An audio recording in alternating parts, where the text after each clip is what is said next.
The armory at Springfield, Massachusetts, has been an important source of history for American marksmen. President George Washington established it in 1794. Gunsmiths here have created the basic weapons for our fighting forces. Still seen in the Armory's museum, the original lathe for turning gun stocks, devised by Thomas Blanchard. It ranks with the great inventions of American industry.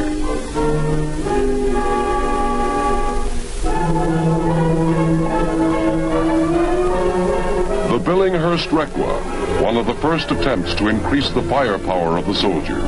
One charge fired all the barrels. The Gatling gun, an early forerunner of automatic weapons, product of the mid-19th century and the beginnings of American mass production methods. War invariably accelerates the development of arms and new ways to put them to use. The Civil War saw the beginnings of increased effectiveness for the infantrymen. These scenes recreate the Battle of Bull Run.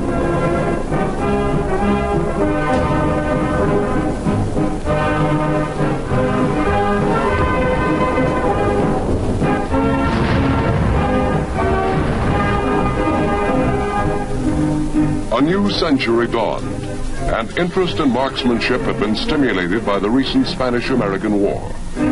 Congress in 1903 created the National Bureau for the Promotion of Rifle Practice. The legislation, which was signed by President Theodore Roosevelt, called for the formation of a national body which would promote marksmanship. National Guard armories were built in the major cities, and men once more began developing their skills and techniques with firearms, and their training was not too soon. In Europe, German militarists were seeking to once again dominate that continent. By 1914, the highly trained troops of the Kaiser were on the march against the Allies. The world was plunged into war. By 1918, 1 million Americans were under arms on the battlefields of France.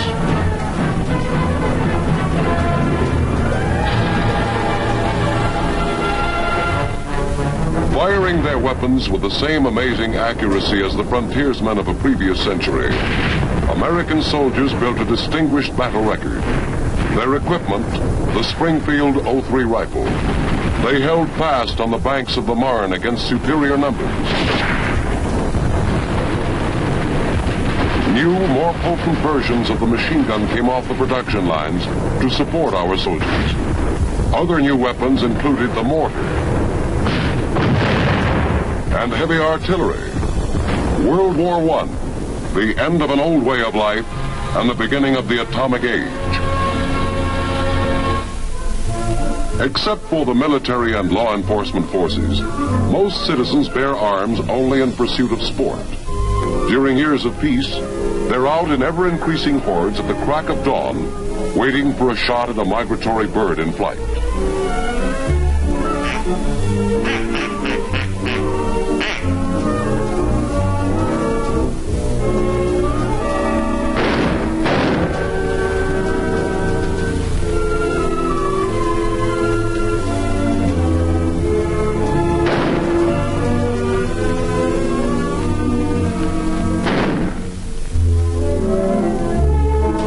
The period between World Wars I and II was a time of tranquility for the civilian marksman. But the Army was busy. Maneuvers were constantly held to keep abreast of new technical developments and equipment, and to carry out the peacetime mission of the Army, preparedness. In 1936, the American soldier was armed with a new rifle, a gun of tremendous power and accuracy, product of many years of research. An investment by our government in the time and talents of a man employed at the Springfield Armory Small Arms Center.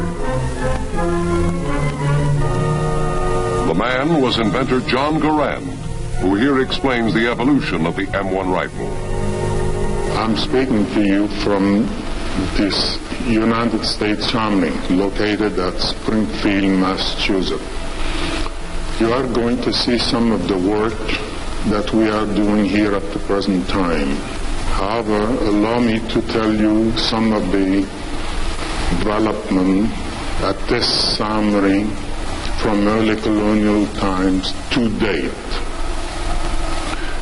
We have here one of the first rifle made at the Springfield Armory. This is muzzle loader, is a flintlock ignition type developed at the Springfield Armory and used since 1795 until the 1840s. Then this muzzle loader cap ignition primer was developed by the Armory and used until 1873.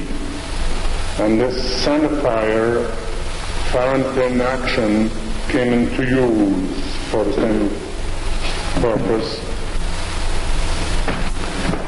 This is the 1903 Springfield rifle that was made famous in World War I and is still a good rifle today.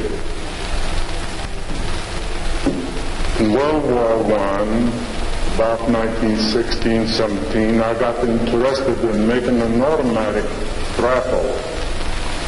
And this one here is a gas piston operated automatic rifle that was developed and manufactured at the Springfield Armory in World War II and to date.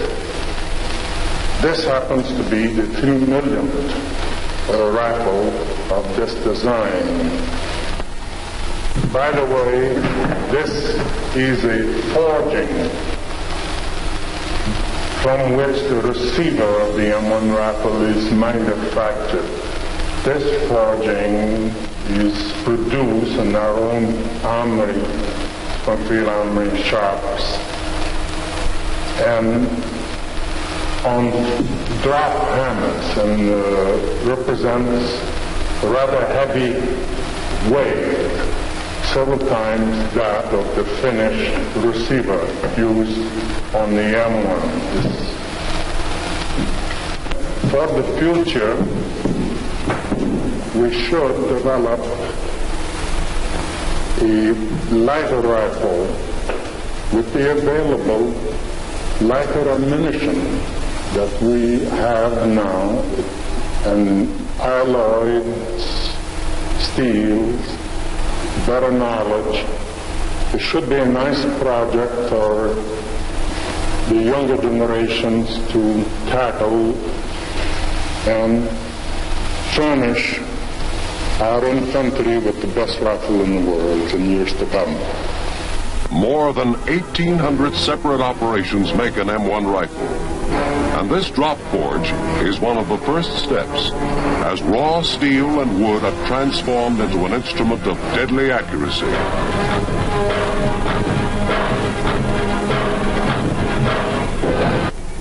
A far cry from the early days of gun manufacturing as practiced here at the Springfield Armory, when in one year, 1795, 40 employees turned out a total of 245 muskets. At its peak in modern times, daily production reached 4,600 rifles a day.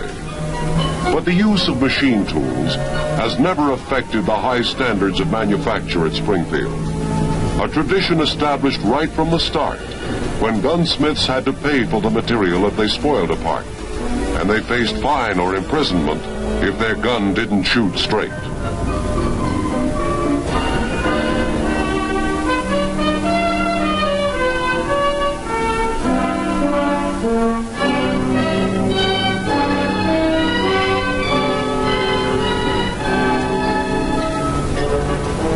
Many special pieces of equipment and apparatus have been developed at the Armory.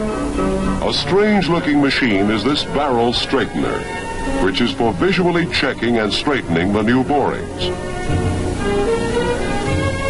The Armory is the small arms center of the United States forces. Here are concentrated the Ordnance Corps facilities for experimental development of hand weapons, including rifles and automatic weapons, also for pilot line production. Besides being the nerve center for small arms research, it is the repository of the latest production techniques and newest developments in the art of military gunmaking.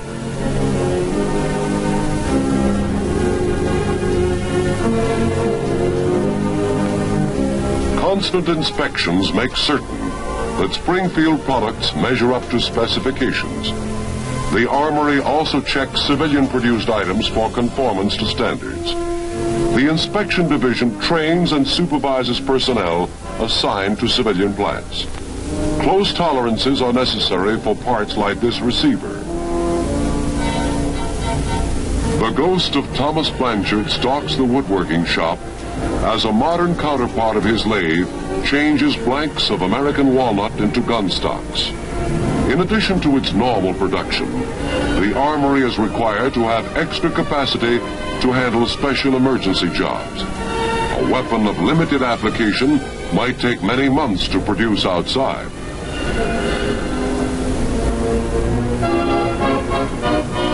The 93 separate parts which constitute the M1 are all turned out from raw material, each of them fabricated with precision and interchangeable in any other M1 rifle. High standards are rooted in the American tradition of rifle design. Standards which have produced a variety of models, all of which have been able to match or outperform the rifle used by enemies of the United States. These standards are preserved in the manufacturing methods at Springfield. Methods and trained personnel held ready to be passed on to civilian plants in time of national emergency.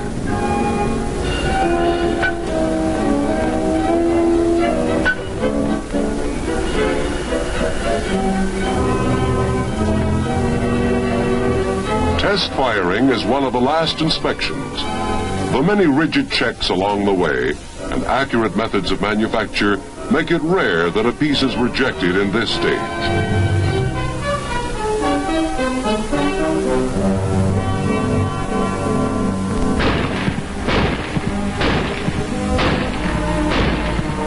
The tradition of Springfield Armory, pride in craftsmanship, together with willingness and the goal toward which to point, has resulted in superior results. The best small arms in the world, insurance against aggressors. Aggressors who bomb without provocation, raining death upon helpless civilians, destroying homes and civilizations. This was Adolf Hitler's contribution to the world in 1939.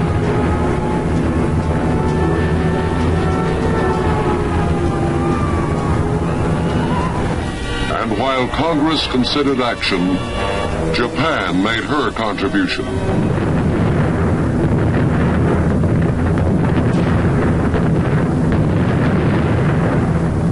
With the sneak attack on Pearl Harbor, America was in a war on all seas.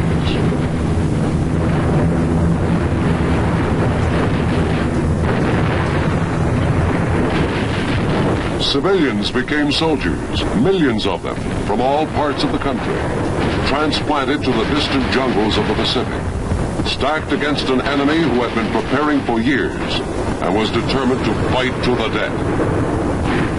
Slogging and blasting their way from island to island, with every inch stiffly contested and every yard gained only through vicious fighting. New concepts quickly became routine as infantrymen developed the tactic of vertical envelopment. Taking a cue from the enemy, the German successful airborne invasion of the island of Crete, American forces quickly enlarged the scope of the flying infantrymen and created a tremendous airborne striking force. But even though the tactics might be extraordinary, the paratrooper was still a rifleman, and when he landed, he fought with the same weapons as the infantrymen who advanced on foot.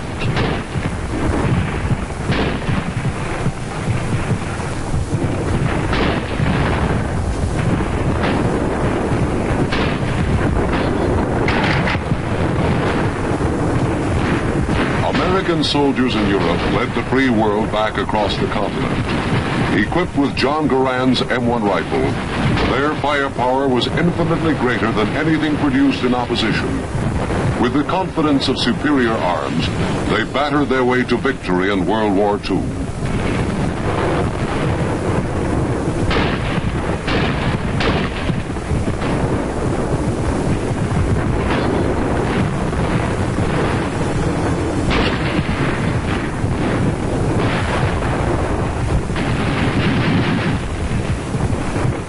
By 1945, it was back to the ways of peacetime. If you wanted to shoot, it was usually in some sort of competition. Targets made of clay.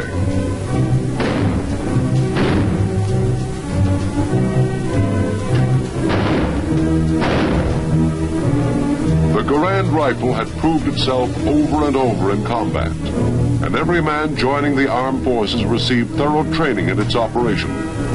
Indoctrination usually begins with a description of the piece. It doesn't weigh much, less than 10 pounds. For most recruits, this is the first contact with a basic weapon of the American Armed Forces.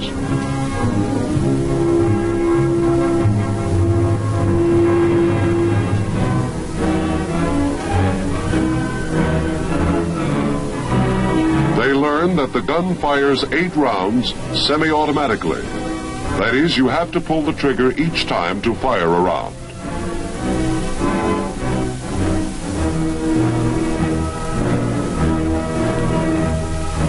The use of the sling is described, and the new men are shown how it aids in accurate firing.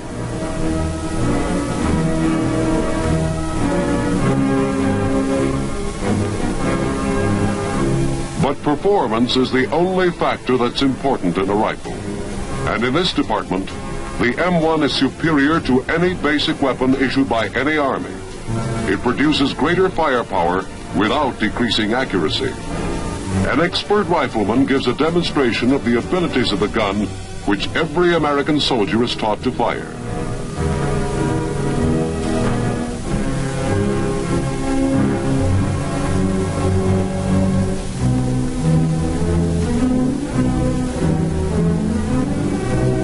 The rifle is first demonstrated being fired from a prone position. The marksman sights the target. A full clip is inserted in the receiver, and in an instant the gun is ready to be fired.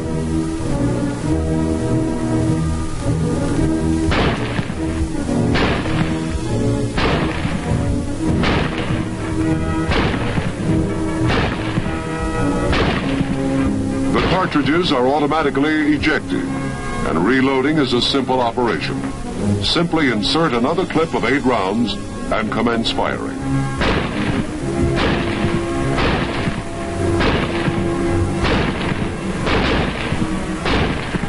Another clip of ammunition, and this time the target is highly explosive. It's a can of gasoline.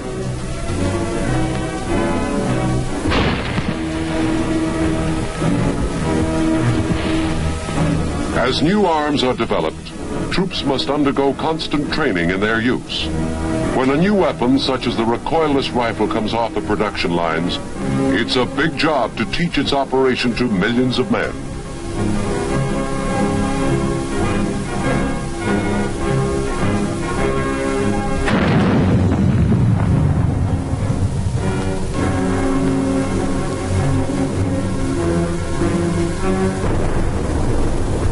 In addition to teaching the operation and maintenance of a weapon, its use in combat must be taught too.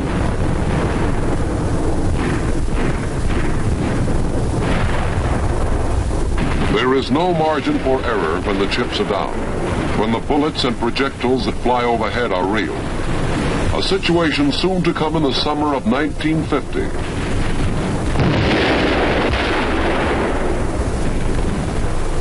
Thousands of miles away on the other side of the Pacific, trouble was being fermented.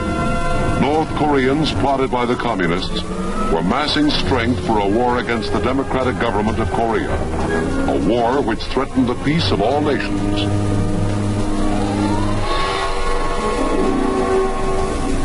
The strength of the free world was brought to bear against the aggressors.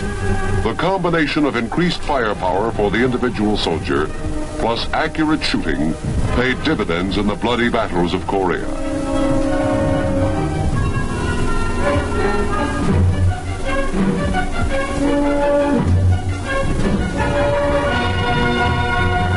On the firing lines in the hills and mountains, American soldiers defended the cause of freedom and stopped the threat of communists overrunning the Far East.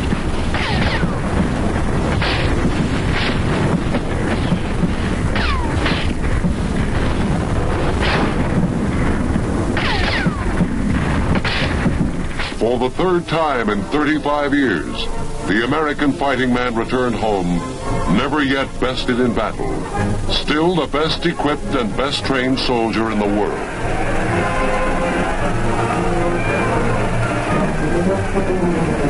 Once again, our Army took up its peacetime mission, preparedness and unrelenting vigilance, training in the use of newly invented devices such as the sniper scope, which gives a man eyes to see in the dark.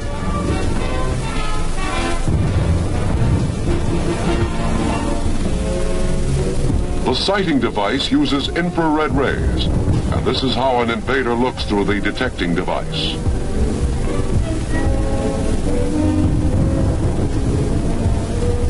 Camp Perry, Ohio, is the site of the World Series of Marksmanship, the national matches, sponsored jointly by the National Rifle Association and the National Board for the Promotion of Rifle Practice. Teams from military units are competing in the national trophy matches, while civilians compete for trophies in the NRA National Championships.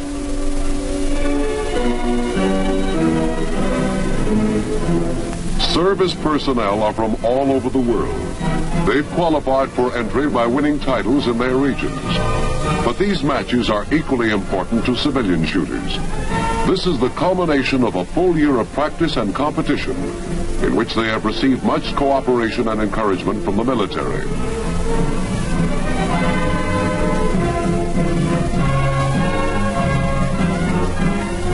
The Small Arms Firing School is in session during the matches. Here, members of National Guard units and members of friendly foreign armies and civilians receive instruction in the construction, operation, and firing of the M1 rifle. These championship matches increase the knowledge and skill of the participants and are helpful to the Army-wide marksmanship training program. Men who can shoot and hit the target are usually able to teach others to do the same thing, both in the service and in the thousands of rifle clubs across the country. Some of these men will represent our country in international competitions, such as the Olympic Games and other World Championship rifle and pistol events. Trophies won by Army competitors at these national matches were presented in the ceremony at Washington, D.C. by Army Chief of Staff General Matthew B. Ridgway. Corporal Edward F. Rhines, Fort Evans, Massachusetts, presents the Daniel Boone Trophy. Corporal Rhines was the winner of the National Trophy individual rifle match, defeating more than 750 competitors. This gave the Army victory in 3 of the 4 matches sponsored by the Army.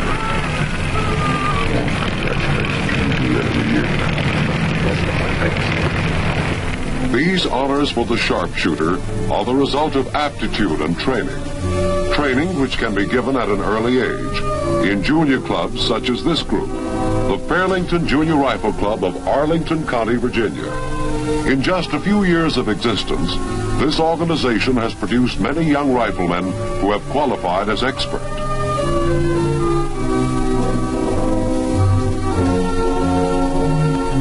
The group was organized by 12 members under a charter from the National Rifle Association and was thereafter immediately affiliated and enrolled with the Director of Civilian Marksmanship, Department of Army.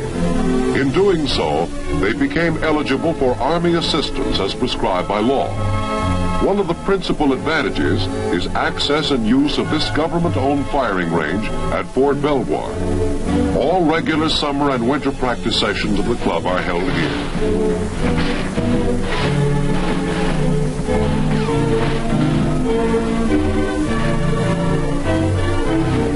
Small arms ammunition and target supplies may be purchased at government cost through Army ordnance depots with approval by the Office of the Director of Civilian Marksmanship.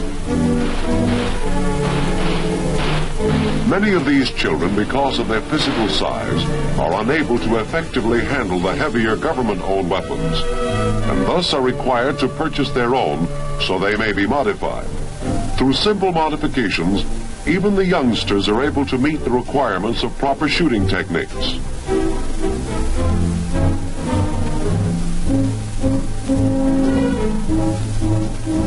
This club's competitive shooting program is fully attended by its membership, and it is this type of supervised activity which deters youngsters from falling into ways of juvenile delinquency. While the entire group has much team spirit, each individual is constantly striving for his or her own qualification awards. There is complete confidence in the leadership provided by the qualified instructors. Each member is trained in all of the same principles of marksmanship as taught by the Army. Proof of the value of proper equipment and of a continuous training program may be found in the fact that a team from this club, all under 14 years of age, won the national title during their second year of operation.